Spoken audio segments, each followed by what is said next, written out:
Can you believe it's already been one whole week since I've posted a video? One whole week you guys haven't seen me. How do you do it? I don't know. I'm awesome. I get it.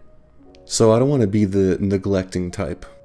As you can see, I'm performing in front of a new backdrop. This video. The office was a little too cramped and it had a little too much LED action going on. I want to portray myself as the mature bachelor.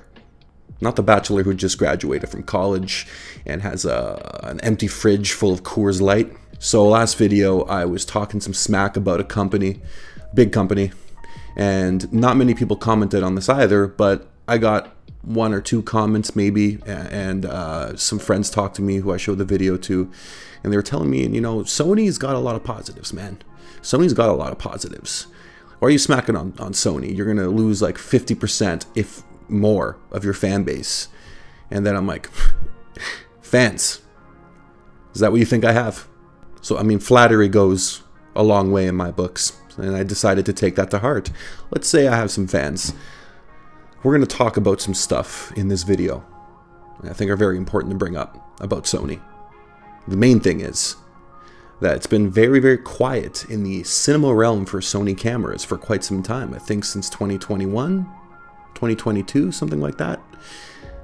And I have some hopes and dreams that I hope come true this year for some new Sony releases. So this video is going to be another slight rant. I'm going to try and make it a little bit faster and wrap a bow on this bitch for you. Sony. Last video was complaining about a lot of things.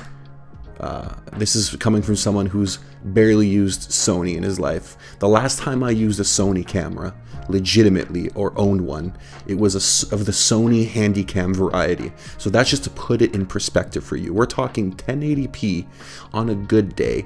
This thing was probably close to 20 years old we're talking to now, and it was one of the first cameras I ever used that I learned how to make videos with.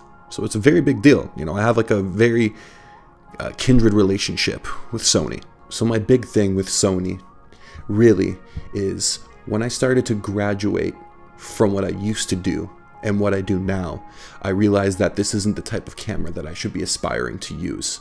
For me, personally, it wasn't the right fit. I felt like I was using floaties in the deep end. I wanted to be learning and treading water and sometimes drowning if it meant learning how to swim with the dolphins. If it's a serious project and you can't pull focus and you're like, I'm used to auto, that's grounds for dismissal, man. Trust me, I mainly do run and gun shoots. And when I'm doing run and gun shoots, of course, autofocus is the only way to go because you don't have time.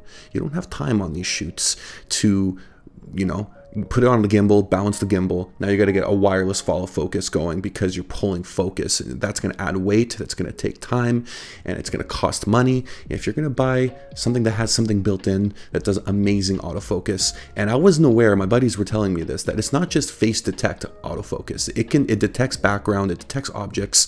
I didn't know this. Someone like me, I'd be looking at the FX3. FX3 is a great camera, mainly because of the price. The FX3 has certain limitations that would be nice to kind of eradicate, because I think this camera, if these things were changed, would probably win me over. Image stabilization is another thing about the Sonys that people are kind of like, this is a very important feature for us because you're using a really small camera and there's not a lot of weight on this thing, and you're going to get these jitters that are just god-awful jitters. And it looks like somebody shot it at home. It's like a home video now, and that's kind of awful. And if that's a huge selling point for people with the Sonys, I understand. If you're going to be bare bones with the camera. But I don't think most people are going bare bones. I think a lot of these people are throwing it on gimbals anyway. So then again, why do you need the image stabilization? The image stabilization built in along with the denoise, what it's doing, again, to my understanding, is it's messing around with your image. If in order to stabilize within camera, there's a crop factor happening now. That's how it all works. There's got to be some sort of crop to kind of compensate for that stabilization. because you're moving the camera. It's got to some gyroscopic metadata is what the Blackmagic does, and I'm assuming Sony kind of works the same way, or it's got some sort of moving shutter to compensate for that. I don't know how it works, but the only way I see this happening is there's a crop factor happening. Now, when you're cropping something, it automatically doesn't become a raw file anymore, to me. So if it's not raw anymore, then how much detail are you getting from these files? How much can you manipulate that in post-production? There's got to be some sort of limitation now because of what you've done to the image. So if you're someone who wants to learn about post-production workflow, and when it comes to color grading specifically, you're really limiting yourself when you've got a camera that's doing all these things on the inside that affects the raw file. That to me is a huge reason not to get Sony. Now, again, you could turn off the denoise. That seems to me probably what you should be doing, because whatever it's doing to lower the gain in the higher ISOs is probably limiting what you can do in post-production. Again, if you're using the higher ISOs, you're probably not shooting a narrative. You're probably not shooting a cinematic piece. You're probably shooting exterior in an uncontrolled environment.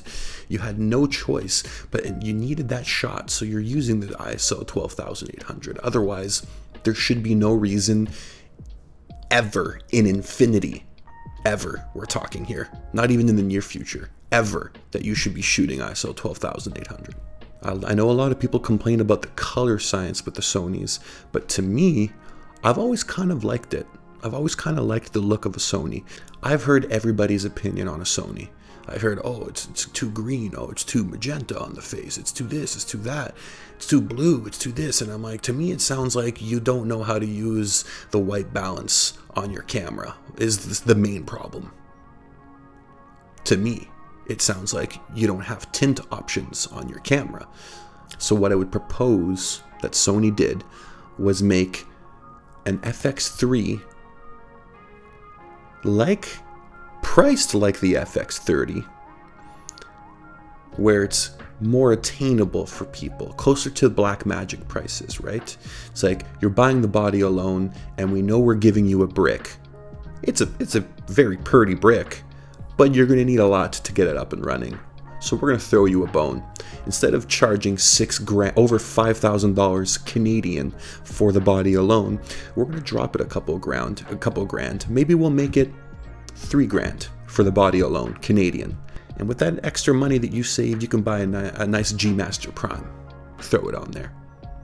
But with this camera, even though you're spending a little bit less, you are getting all the features that you love about Sony. You're getting the denoise, the image stabilization, the autofocus. Each one of those, the option to turn them off. You can shoot RAW in our most affordable cinema camera. It would be cool if you could shoot RAW with these features toggled on. And then again, I haven't done the research. Maybe you can do that on the higher cinema cameras. But just logic to me tells me you can't. Maybe they boast that they can, but it's not like a true RAW. It's just a less compressed version of what you'd be getting otherwise. One thing I like about the FX6, you get that top handle in the box. Give us a tiny little top handle along with it. Maybe some, a mini XLR would be nice. Maybe I'm asking for too much now. If that is going to make the cost skyrocket, take the top handle away and give us the ability to shoot 6K with this. And 6K is going to be obviously the raw max that you can shoot. You could probably do up to 30 frames per second on that. It'd be nice if we could do 120 at 6K raw. That would be phenomenal. Do your little flip out articulating screen that you could angle towards for the people who use them for YouTube and stuff like that. And now here it comes. I'm throwing it out there. I know a lot of people love the body of the FX3 and the FX30 because it was smaller and it was reminiscent of like a Sony Alpha, like A7 type body, just a little bit beefier.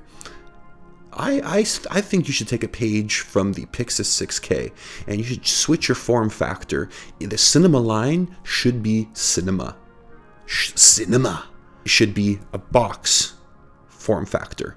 It should have screw-off points built into the body, so you can have things on there without having to get a cage. You can just take it out of the box and have, the top has a bunch of different threadings, and you can put stuff on right away outside of the box.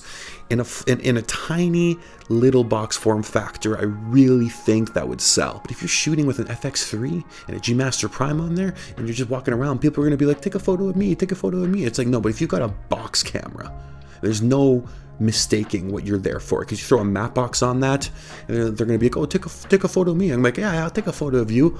Are you an idiot? Internal NDs. There, I said it. If you're not going to give us that dual gain sensor, because you're not going to do that, maybe instead of doing that, give us internal NDs with the more affordable cinema cameras. Internal NDs at this point, it's a cheap piece of glass that you could throw in front of a lens. Couple of options. I don't know why this has been such a difficult thing. If they could fit them into speed boosters, how can you not fit them into your camera? I don't understand how this has been such an thing. It's like, oh, we're going to give you a markup if we're going to do that. It costs so much to add internal NDs. It doesn't cost anything to do that. The Pixis does not have internal NDs either. Why are you doing this to us? It's a very simple thing, a very simple need that you can fix for us. So add that. I guarantee you, people are going to start selling their Pixises now. They're going to be like, okay, well, I can shoot RAW. I can toggle all of these things on and off. So I can go videographer to cinematographer with the same camera in the form factor that I want. It's going to offer me internal NDs, so I don't have to finick on the Sidus Link app all the time to get the proper perfect exposure that I want. Okay, you've got me. But I'm saying, Sony, at the end of the day, all you got to do is steal the DGO sensor from Canon and put it in your body. Give us that dual gain output, man. That dual gain output. So thank you so much for watching. This is my wish list for the next Sony release. If you have your own wish list and you have your own reasons for that wish list, your opinions as well as your experience are valued here. Please leave it in the comment section below. I'd love to take a look and get some responses going. But if more than anything, if this video has taught you anything, again, 3 times. If it's taught you anything, it's that I have no idea what I'm talking about when it comes to Sony cameras.